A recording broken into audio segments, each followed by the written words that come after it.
Can you give me an example of when doubt creeps in, how I can correct, eliminate, whatever it is I'm supposed to be doing?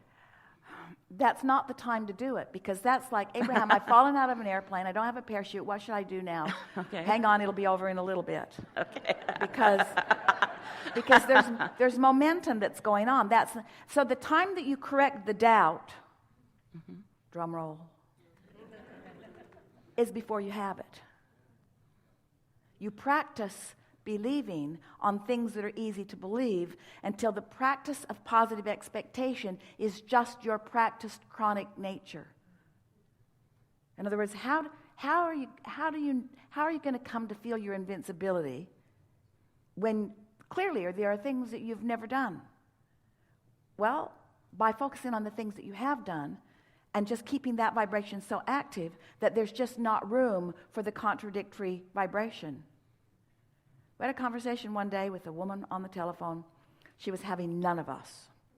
She just wanted us to give her some magic something that would take her directly to the condition that she wanted. And since we were trying to teach her how to create her own reality, we were extremely annoying to her. So we said, find something to think about that isn't those things that you're thinking about all the time about what you want. Why would I do that? Because if you can think about the things that you're not thinking about all the time, you have a chance of shifting your vibration. And if you have a chance of shifting your vibration, then things will shift in response to your shifted vibration. Your reality will change. Oh, she wasn't having any of that either. Like what? Like what do you think I should think about?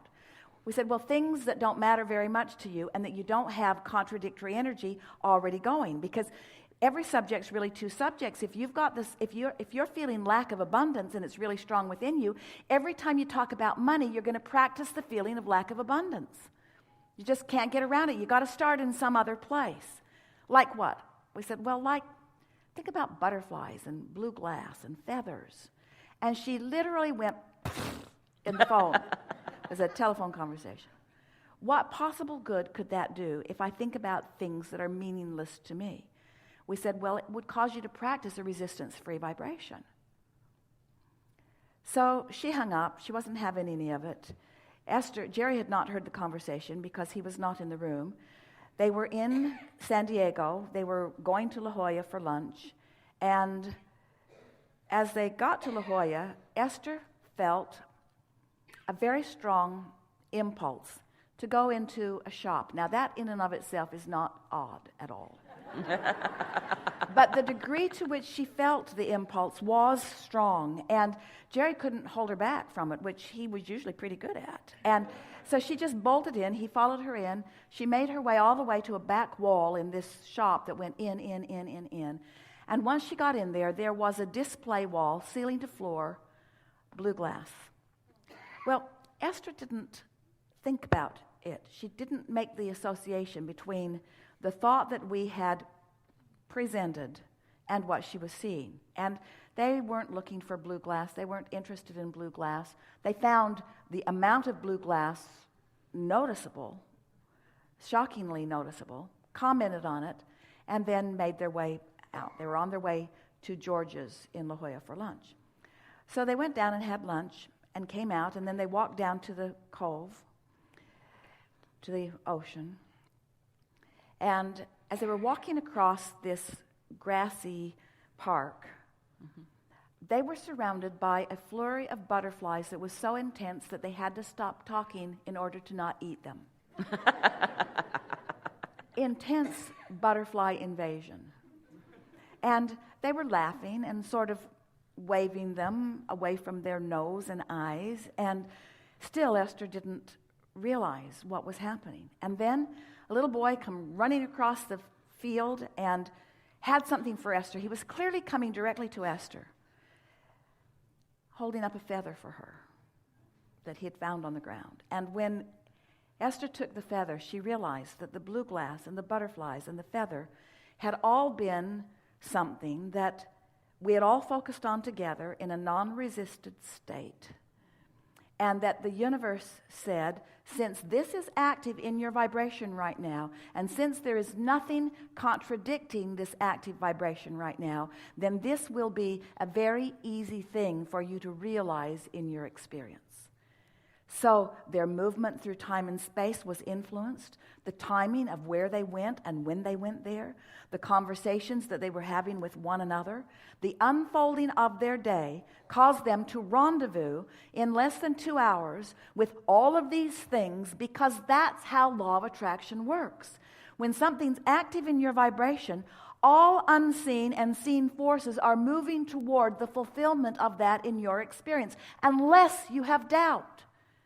And it's not the doubt that we're talking about. The doubt's just the indication of the contradictory vibration, which is only you beating the drum of a subject in contradiction to what you really want. Do you get this?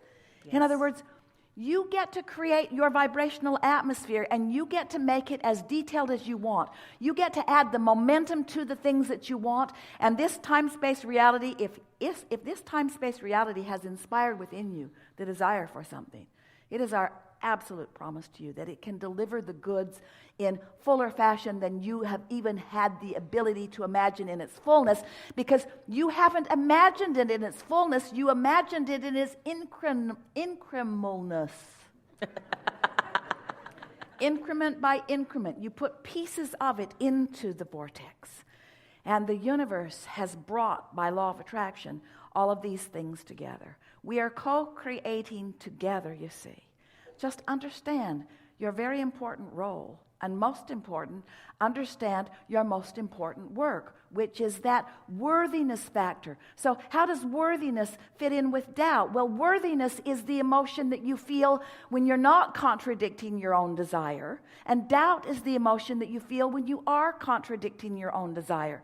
And why right now might you be contradicting your own desire? Because you've been practicing contradictory thoughts and they never felt good. Then why am I doing it now? Because you got used to not feeling good. You got used to the feeling of doubt. So much so that one day a woman said, we were trying to encourage her to talk about what she wanted instead of about what she didn't want. Mm-hmm. And she couldn't come up with much. And so we said, well, do you want such and such? And she said, oh, I don't want that. I've already got that. Well, what about such and such? Well, I don't want that either. I've already got that. She actually thought that desire or wanting means that feeling of not having it, that yearning feeling, that if the yearning feeling isn't present, then I don't really want it. And if the contented feeling is present, then the universe isn't going to give me more because I'm already contented. Mm-hmm. And that isn't the way that it is. Are you getting this? Mm-hmm. So yes. You just have to talk yourself out of doubt. So how do you talk yourself out of doubt? Well, you can't. Well, Abraham, you lost your mind. You just said, talk yourself out of doubt. How do I talk myself out of doubt? You can't. You have to talk yourself into believing. Because there's no exclusion in this universe. You can't make something go away. You can only make something else be present. And so when you tune your tuner, you're tuning into frequencies. And it's fair to say, while you're tuning into this frequency, you are tuning out of that frequency. But it is our promise to you that if you were to focus on tuning out of that frequency, you would tune into that frequency that you're trying to tune out of. Are you following us? Mm-hmm. You want to focus on what you want. You want to think about what you want. You want to start slow where it's easy. And if you have to think about butterflies and blue glass and feathers until you can show yourself, Esther and friends that had so much fun, they make lists of things that they don't care about, and then they watch how many of them the universe will bring to them today. Long list. Let's go find how much the universe can bring us that we don't care about. Oh, we cared about it enough to write it down.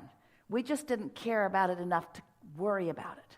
We just didn't care about it enough to doubt it. And we want everything that you care about to get into that category pretty quick. I don't doubt anything for myself because I know that I'm the creator of my own reality, and I know that I'm an extension of source energy, and I know that I was worthy in ways that I can't even find ways to describe. I know the goodness of my being. That's why I'm here. That's why I was given this opportunity. That's why I have this body. It's why I created all of this. I'm the creator of my own experience. and have guidance that will help me to remember the trajectory that I'm on, you see. Right now, when you think about it, just take your vibrational, emotional temperature right now. Don't you pretty much feel like you can be or do or have anything? Yeah. Can't you feel that you've moved? Haven't you pushed the reset button to a large extent? And now we really Yes. want you to know you don't have to go home and get out that list of unfulfilled things. In fact, don't do that. Okay. Instead, just keep your eyes open and notice what this resetting of your vibrational climate has accomplished for you. It will be noticeable. You'll see noticeable difference just from the listening in on the conversations that we've been having here today. Abraham, you are amazing teachers. Thank you. Well, it's easy for us because we didn't forget.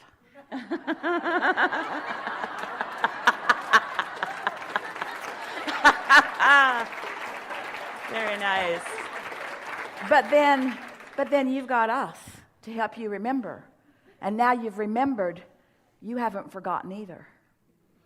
Thank you. Yeah.